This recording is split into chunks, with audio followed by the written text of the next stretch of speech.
सभी साथियों, आप लोगों को मैं आज बताने जा रहा हूं डॉक्टर बी.आर. अम्बेडकर साहब की स्टोरी।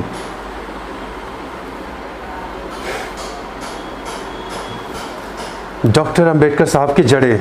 बाबा भीमराव अम्बेडकर जी का जन्म एक महार दलित परिवार में हुआ था। मऊ मध्य प्रदेश में हुआ था, जिस जगह को आज डॉक्टर अम्बेडकर नगर के नाम से जाना जाता है। उनके जाति को सब अस्पृश्य या अनटचेबल मानते हैं। अब हम जानते हैं कि अस्पृश्यता होता क्या है। देखिए, हिंदू समाज 4 वर्गों में बांटा गया है। क्यों बांटा गया है, इसका कारण हमें नहीं पता है और ना ही हम इसको और दूर तक खींचेंगे। बस ये बात जान लीजिए कि ये सब सिर्फ अपनी सहूलियत के लिए हम मनुष्यों ने किया। हाँ, तो 4 वर्ण कुछ इस प्रकार हैं: ब्राह्मण, क्षत्रिय, वैश्य और शूद्र। ये थियरी आर्यन काल के समय से चली आ रही है और उस समय लोगों को उनके पेशे से जाना जाता था। जैसे अगर किसी को वेदों और ग्रंथों का ज्ञान हो, उसे ब्राह्मण मान लिया जाता था। दूसरी जाति होती है क्षत्रिय, जो अपनी वीरता और साहस के लिए जाने जाते थे। इस वर्ण में जन्मे लोग सैन्य कुशलता और शासक के रूप में जाने जाते थे। तीसरा वर्ण था वैश्य, जिसमें सब प्रजा या कृषि उत्पादक या व्यापारिक होते थे, और शूद्र वो होते थे जो सेवा प्रदाता या नौकर हुआ करते थे। चिरकाल से चली आ रही इस व्यवस्था को न बदले जाने के कारण अब जन्म से ही वर्णों का विभाजन होता है। वेद ग्रंथों की जानकारी न होने के बावजूद भी ब्राह्मण ब्राह्मण ही रहता है और साहसी न होने के बावजूद क्षत्रिय क्षत्रिय ही कहलाता है, क्योंकि बहुत समय से चली आ रही इस व्यवस्था को किसी ने बदला ही नहीं। समय के साथ ही ये व्यवस्था और भी मजबूत होती गई और हर एक वर्ण जाति और उपजाति में विभाजित हो गया, और इस तरह शूद्र भी इस व्यवस्था से अछूते नहीं रहे और उनमें भी मुख्य जाति और उपजाति होती गई, और जो बाद में जो जाकर देश के अलग अलग कोने में बस गई और अपना जीवन व्यापन करने लगी। अंबेडकर जी ने भी ऐसी ही शूद्रों की एक उपजाति महार में जन्म लिया। अंबेडकर जी का जन्म के दौरान शूद्रों को ना ही सिर्फ अस्पृश्य मानते थे, बल्कि उसके साथ साथ उनको देखा और सुना भी नहीं जाता था। देश के एक छोर से दूसरे छोर तक स्वर्ण वर्ण के लोग शूद्रों पर अत्याचार कर उनकी दुर्दशा और निरादर करते थे। स्वर्ण वर्ण के लोगों से मतलब है कि ऐसे लोग जो बाकी तीनों वर्णों में जन्म लेते थे, जैसे ब्राह्मण, क्षत्रिय और वैश्य समाज। ऐसे ही जगहों पर जहाँ फिर भी शूद्रों पर दया दिखाकर अत्याचार नहीं किया जाता था, वहाँ भी उनको समाज का हिस्सा नहीं माना जाता था। उन्हें वो अधिकार नहीं प्राप्त थे जो स्वर्ण वर्ण में जन्मे लोगों को मिलते हैं। जैसा कि हमने आपको पहले ही बताया कि अंबेडकर जी का जन्म महार परिवार में इंदौर के पास स्थित एक महू में हुआ था। उनका पैतृक गांव अंबावड़ी था, जो कि महाराष्ट्र के रत्नागिरी में मौजूद है। जब यूरोपियन भारत आए तो शूद्र परिवारों और चुगुजों का पहला सामना कुंभकर्ण के महार परिवार से हुआ है। उनके परिवार को फिर भी थोड़ी इज्जत मिलती थी, क्योंकि उनको गांव की देवी की पालकी उठाने का कार्य सौंपा गया था। कबीर जी द्वारा दिखाए और बताए गए रास्तों पर ही अंबेडकर जी का परिवार चलता था, और उनके दिए गए मार्गदर्शन के कारण ही अंबेडकर जी ने अपना रास्ता चुना और समाज में बदलाव लाने के लहर लाकर जो एक साधारण मनुष्य का कर पाना बहुत ही कठिन था। उनकी फिलॉसफी और कार्यों में कबीर जी का बहुत बड़ा योगदान था। वो कबीर की जीवन शैली से प्रभावित होकर अपने कार्य करते थे और उसमें सफल भी होते थे। मराठा काल के दौरान स्वर्ण जाति जैसे पाटिल, कुलकर्णी, नावी, देसाई और सुतार जैसी जाति वाले लोग को एक मुख्य कार्य दिया जाता था और बदले में उन्हें लगान मुक्त ज़मीन दी जाती थी। पर जब अंग्रेज आए तो उन्होंने इस व्यवस्था को हटा दिया और गांव के ऑफिसर को उनके कार्य के बदले तनख्वाह देने लगे।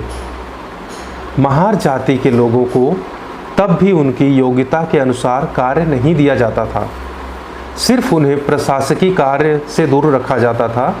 और उसका असर ये होता था कि स्वर्ण जाति के अफसर के मर जाने के या उनके कार्यकाल समाप्त हो जाने के बाद भी उनसे ज़मीन नहीं ली जाती थी।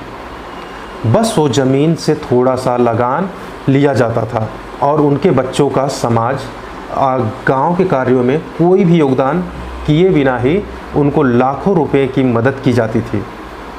और इसी प्रकार से दलित जाति पर अत्याचार होता था और स्वर्ण जाति के लोगों को बढ़ावा मिलता था। और दूसरी तरफ अंग्रेज़ों ने महार परिवार के कोई भी जिम्मेदारी का खंडन नहीं किया। वो जो पहले से काम करते थे, मजदूरी करते थे, बाद में भी वही करते रहे। उन्हें किसी तरह की भी ज़मीन नहीं दी गई, बल्कि वे जहाँ लोग रहते थे उनकी ज़मीनों का लगान भी बढ़ा दिया गया था। इसी तरह महार या दलित समाज के दुर्दशा होती गई। हजारों की संख्या में महार परिवारों ने बहुत कठिनाइयाँ उठाई और पूरे देश में दलित समाज को गांव के बाहरी क्षेत्र में रखा जाता था और उनसे अथक मेहनत और परिश्रम वाले कार्य कराते रहे और बदले में उन्हें मेहनताना भी नहीं दिया जाता था। एक तरह से उनसे जबरन मजदूरी कराई जाती थी और उनका शोषण किया जाता था। इन सब के बावजूद भी महार परिवार का गांव में बहुत बड़ा योगदान था, क्योंकि गांव का सारा मेहनती काम इन्हीं लोगों से कराया जाता था। उनका साहस, दृढ़ता, बहादुरी, वफादारी, सत्यनिष्ठा जैसी अच्छाइयाँ गांव की आबादी के लिए वरदान थी। इन लोगों के बिना गांव के सुचारू रूप से चला पाना बहुत मुश्किल काम था। गांव में कोई भी लड़ाई झगड़ा होता था तो ये सरपंच की राय लेना पसंद करते थे। यहाँ तक इनको पंचायत में भी जगह नहीं मिली हुई थी और ना ही इनको बराबर में बैठने का अधिकार दिया गया था। ये लोग अक्सर ज़मीन पर बैठा करते थे और महार परिवार बहुत बड़े योद्धा के रूप में निकल कर आया। कहते हैं प्राचीन काल में ये लोग जंगलों में रहा करते थे और वहाँ पर आने वाले हर खतरे का बहुत ही साहस से सामना करते थे। शायद इसीलिए इन लोगों ने इतनी पीड़ा और अत्याचार सहे, क्योंकि इनको हर परिस्थिति में जीने का हुनर आता था। छत्रपति शिवाजी, जिन्होंने मुगलों को हराया था, उन्होंने इनके साहस और सैन्य को कुशलता को परख कर अपनी सेना में इनको जगह दी थी। सिद्धनाथ, जो कि एक नाग महार सरदार थे, उन्होंने सवाई माधवराव की सेवा में बहुत बड़ा नाम कमाया। बाद में ईस्ट इंडिया कंपनी ने भी पेशवा के विरुद्ध लड़ने के लिए इन्हीं महार जाति का चुनाव किया। आज़ादी के बाद भी महार रेजिमेंट के लोगों ने सेना में बढ़ चढ़कर हिस्सा लिया, जिससे इनको सेना में एक अलग ख्याति मिली। हर लड़ाई में महार समाज ने अपने साहस, अपने ताकत, अपनी बहादुरी और देशभक्ति का परिचय दिया। जितने भी महार अफसर थे, उन्होंने अपनी जान की बाजी लगाकर देश को जिताने में लगा दी। इतना अत्याचार सहने के बावजूद भी वतन परस्ती में लीन रहना किसी साधारण मनुष्य की बात नहीं। अंबेडकर जी के पूर्वजों ने भी सेना में अपने वर्चस्व साबित कर अपना साहस का लोहा मनवाया है। डॉक्टर अंबेडकर जी का चरित्र निर्माण इन्हीं पूर्वजों के साहस और बहादुरी की ही देन है। बाबा जी के दादा और पिता दोनों ने ही सेना में होते हुए अपने वीरता, अपने शौर्य का सिक्का जमाया था। इनके पिता Ramji Sakpal British Indian army में थे। इनके पिता की पोस्टिंग मऊ कंटोन की इंदौर के पास थी, जो कि उस समय सेंट्रल इंडिया और अब मध्य प्रदेश में है।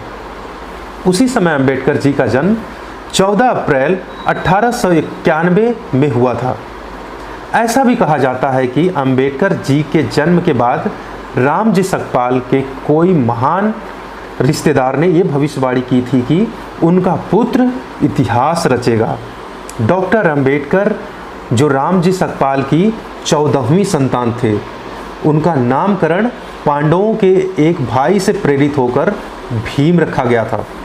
उनकी माता का नाम भी भीमाबाई था उनका मायका मुरहत था, जो उस वक्त बॉम्बे के थाने में स्थित था। उनके परिवार का भी ताल्लुक सेना से था। उनके ददिहाल और ननिहाल का संबंध सेना से होने के कारण वे भी साहस और शौर्य, वीरता, बहादुरी और कर्तव्य निष्ठा और ईमानदारी से भरे हुए थे। एक मिनट।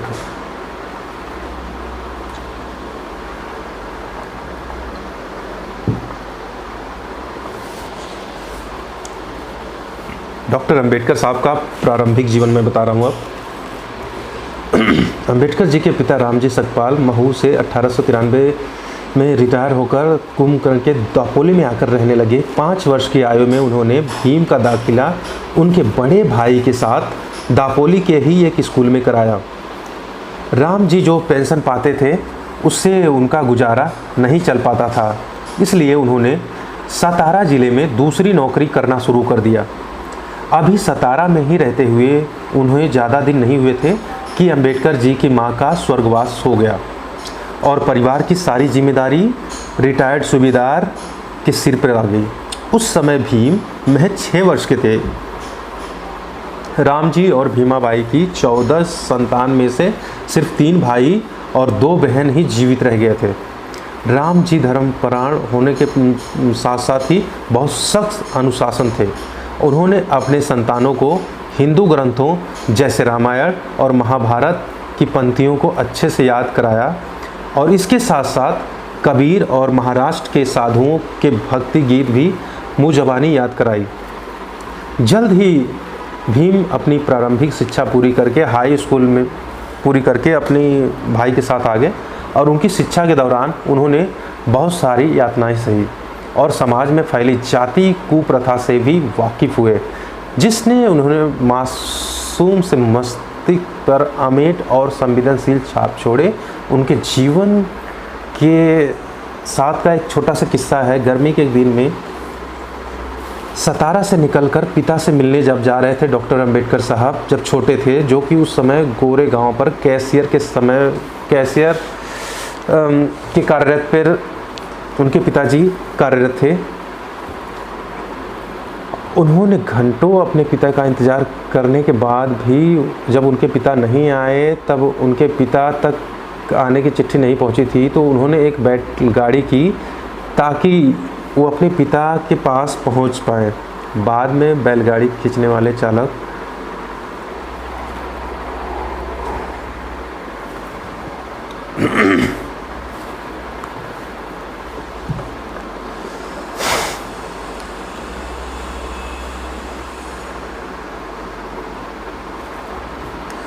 साथियों, आप लोग जितना ज़्यादा जुड़ेंगे हमें बहुत अच्छा लगेगा। आप लोग बहुत कम जुड़े हुए हैं। आप लोग कहाँ से जुड़ रहे हैं, एक बार जय भीम जरूर लिखें।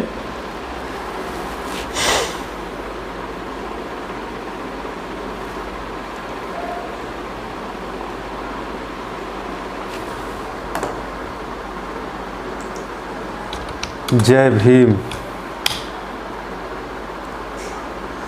मैं डॉक्टर बाबा साहब के जीवन का एक छोटा सा किस्सा और बताना चाह रहा हूँ। सतारा से निकलकर जब अपने पिता से मिलने जा रहे थे, जो कि उस समय गोरे गांव में कैशियर के तौर पर कार्यरत थे, वे ट्रेन से सफ़र करके मसूर स्टेशन पर पहुँचे, जहाँ पर उन्होंने राम जी से मिलना था। उन्होंने घंटों अपने पिता का इंतज़ार किया, पर वो नहीं आए। शायद उनके पिता तक उनकी आने की चिट्ठी नहीं पहुँची थी। तो उन्होंने एक बैलगाड़ी की ताकि वो अपने पिता तक गोरे गांव पहुंच सके। बाद में बैलगाड़ी खींचने वाले चालक, जो कि एक सोरवाल का था, उसको पता चला कि उसके सवारी दलित और अस्पृश्य है, तो उसने दोनों भाइयों को गाड़ी से वहीं पर ही उतार दिया।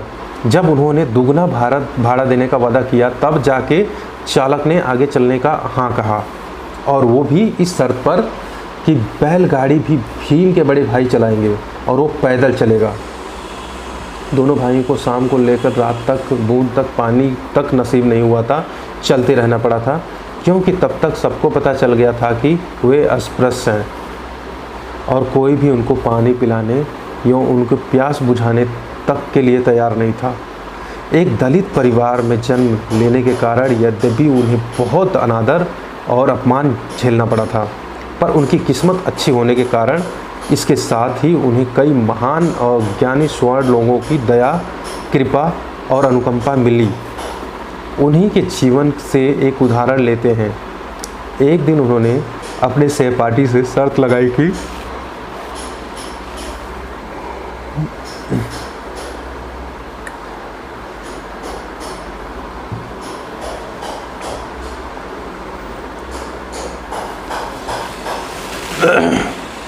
उनके एक ब्राह्मण अध्यापक जिन्होंने भीम को बारिश में कंपकपाते देखा और उन्हें यह दृश्य अंदर तक छू गया, फिर उन्होंने अपने बेटे से भीम को घर बुलाने और सूखे कपड़े देने को कहा। उनके स्कूल में एक और ब्राह्मण अध्यापक थे जिनका आखिरी नाम अंबेडकर था। वो भीम को अपनी संतान जैसे मानते थे और उन्हें बहुत प्यार करते थे। वो अपना लंच भी भीम के साथ ही खाते थे। भीम का असली नाम भीमराव सकपाल था, पर उनके अध्यापक की दया भावना के कारण ही भीम ने सकपाल से अंबेडकर उपनाम अपना लिया। इसलिए अब वो अंबेडकर नाम से जाने जाते हैं। जब भीम 10 वर्ष की आयु में थे,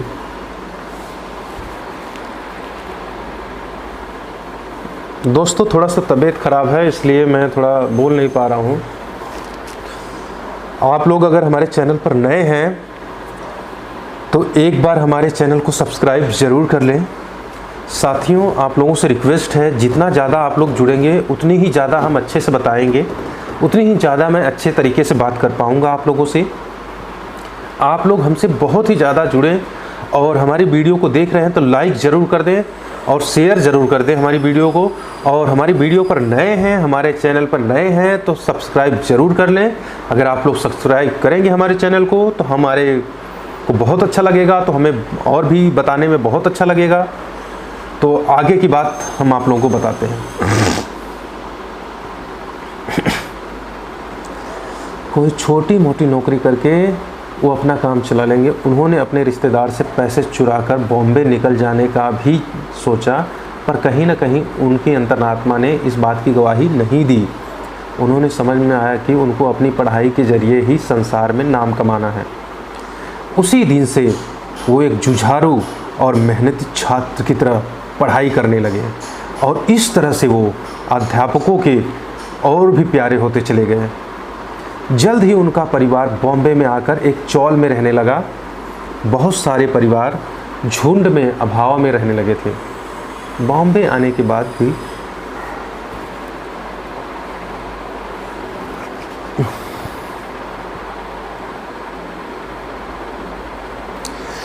जब वो बॉम्बे आकर रहने लगे तो भीम और उनके भाई ने एक मराठा स्कूल में दाखिला ले लिए और वहाँ पर जो बॉम्बे में मराठा स्कूल में दाखिला लिया और भीम की जब पढ़ने की इच्छा और तीव्र होती गई उस